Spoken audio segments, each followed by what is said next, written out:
రాజధాని అమరావతి మహిళలపై అసభ్యకర వ్యాఖ్యల కేసులో అరెస్టైన సీనియర్ జర్నలిస్టు కొమ్మినేని శ్రీనివాసరావును మంగళగిరిలో కోర్టులో ప్రవేశపెట్టారు. అంతకుముందు ఆయనను వైద్య పరీక్షల కోసం గుంటూరు జీజీహెచ్కు తరలించారు. అక్కడి నుంచి కోర్టులో ప్రవేశపెట్టారు.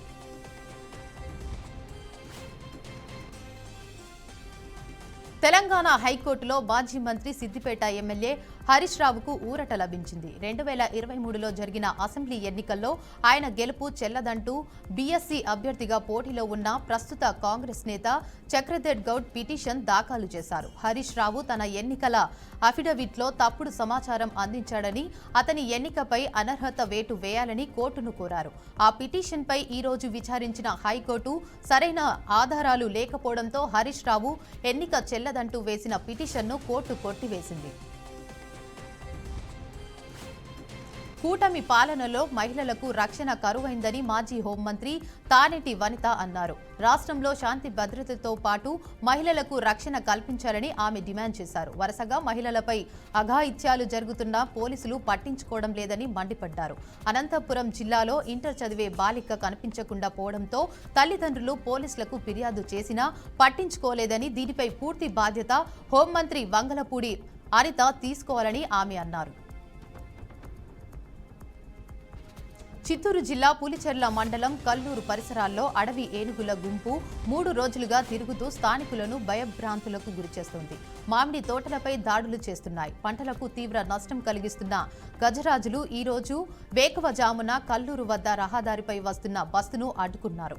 సమయస్ఫూర్తితో డ్రైవర్ బస్సును నిలిపివేయడంతో పెను ప్రమాదం తప్పింది. ఘటనపై అటవీ శాఖ స్పందించి రైతులు, గ్రామస్తులు అప్రమత్తంగా ఉండాలని సూచనలు జారీ చేసింది. ఏనుగుల తిష్టను దృష్టిలో ఉంచుకొని అధికార యంత్రాంగం చర్యలు తీసుకోనున్నట్లు తెలిపారు.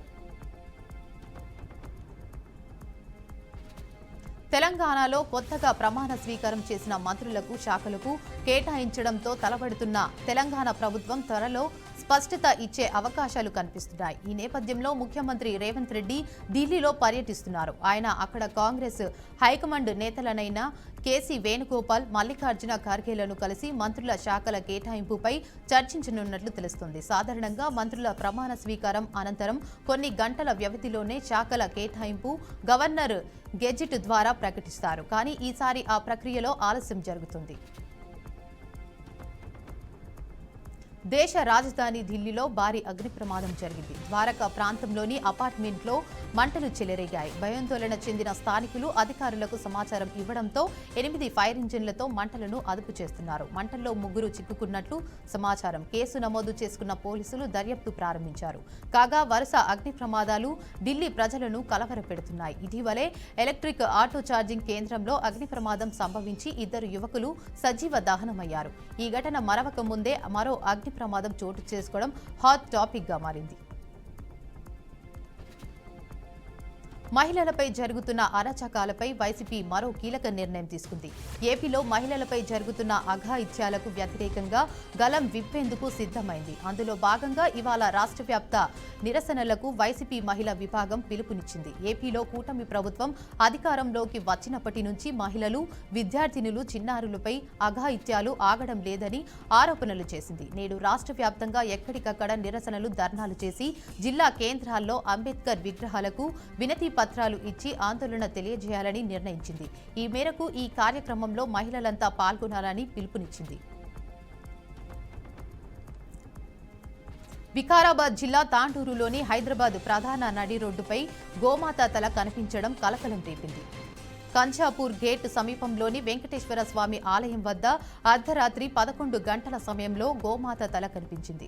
దీంతో బీజేపీ జిల్లా నాయకులు, హిందూ సంఘాల యువకులు హైదరాబాద్ నడి రోడ్డుపై ఆందోళన చేపట్టారు. సమాచారం అందుకున్న పోలీసులు ఘటనా స్థలానికి చేరుకుని పరిశీలించి గోమాత తలను పోలీసులు తీసుకెళ్లినట్లు తెలిపారు. బీజేపీ అధ్యక్షులు రాజశేఖర్ రెడ్డి స్పందించి వెంకటేశ్వర స్వామి ఆలయం వద్ద కావాలని వేసినట్లు, హిందువుల మనోభావాలు దెబ్బతీసేందుకే ఇలా చేస్తున్నారని మండిపడ్డారు.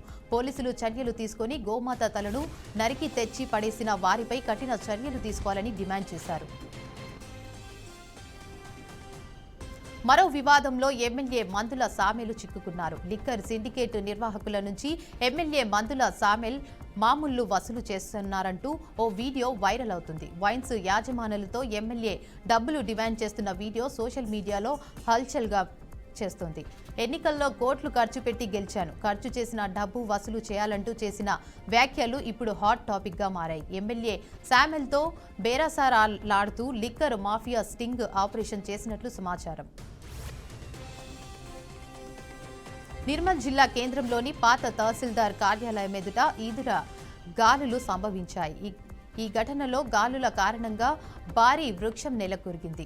ఈ సమయంలో వృక్షం కింద ఉన్న ఆటో పూర్తిగా ధ్వంసమైంది. ఆటోలో ఉన్న 4 స్వల్ప గాయాలకు పాల్పడ్డారు. గాయపడిన వారిని స్థానికులు వెంటనే ఆసుపత్రికి తరలించినట్లు తెలిపారు. ఈదుర గాలుల ధాటికి కరెంటు వైర్లు తెగిపోయాయి. దీనివల్ల విద్యుత్ సరఫరా నిలిచిపోయింది. వికారాబాద్ జిల్లా పరిగి మండలం రాపోలు గ్రామంలో దారుణ హత్య చోటు చేసుకుంది.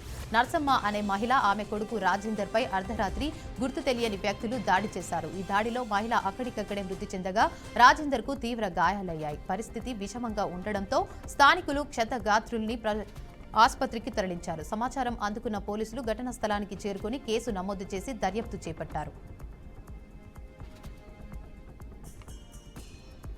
తెలంగాణ కాంగ్రెస్ ప్రభుత్వం సీఎం రేవంత్ రెడ్డిపై బీజేపీ ఎంపీ లక్ష్మణ్ తీవ్ర వ్యాఖ్యలు చేశారు.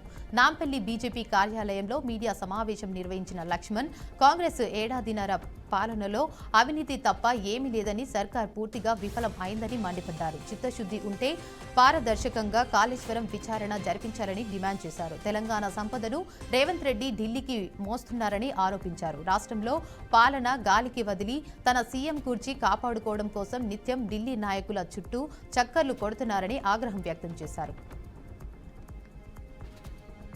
పహల్గాం ఉగ్రదాడి తర్వాత భారత్ చేపట్టిన ఆపరేషన్ సింధూర్తో పాకిస్తాన్కు మట్టి కరిపించిందని నరేంద్ర మోడీ సర్కార్ ఈ సందర్భంగా ఉగ్రవాదానికి పాక్కి వ్యతిరేకంగా మద్దతు మూటగట్టుకోవడానికి దేశంలో అన్ని పార్టీలకు చెందిన అఖిలపక్ష ప్రతినిధి ఎంపీల బృందం ప్రపంచ రాజధానులను సందర్శించి టెర్రరిజంపై భారత్ వైఖరిని స్పష్టంగా తెలియజేసింది. ఈ ప్రతినిధి బృందాల్లో 50 మందికి పైగా వ్యక్తులు ఉన్నారు. వీరిలో ఎక్కువ మంది సిట్టింగ్ ఎంపీలు కాగా వీరందరూ 33 విదేశీ రాజధానులతో పాటు యూరోపియన్ యూనియన్ సందర్శించిన ఈ ప్రతినిధుల బృందంలో మాజీ దౌత్యవేత్తలు కూడా ఉన్నారు.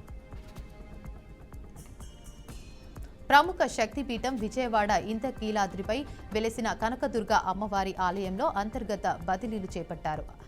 ఆలయ ఈవో షీనా నాయక్ ఆధ్వర్యంలో ఈ బదిలీల ప్రక్రియను నిర్వహించారు. దేవాదాయ శాఖ కమిషనర్ ఆదేశాల మేరకు ప్రతి 6 నెలలకోసారి ఆలయ అధికారులు, అర్చకులు, వేద పండితులు, పరిచారకులకు బదిలీలు నిర్వహించడం ఆనవాయితీగా కొనసాగుతుంది. ఇటీవల మాజీ ఈవో కెఎస్ రామారావు బదిలీ కాలపరిమితి ముగించడంతో ప్రస్తుత ఈవో షీనా నాయక్ బదిలీల ప్రక్రియను వేగవంతం చేశారు.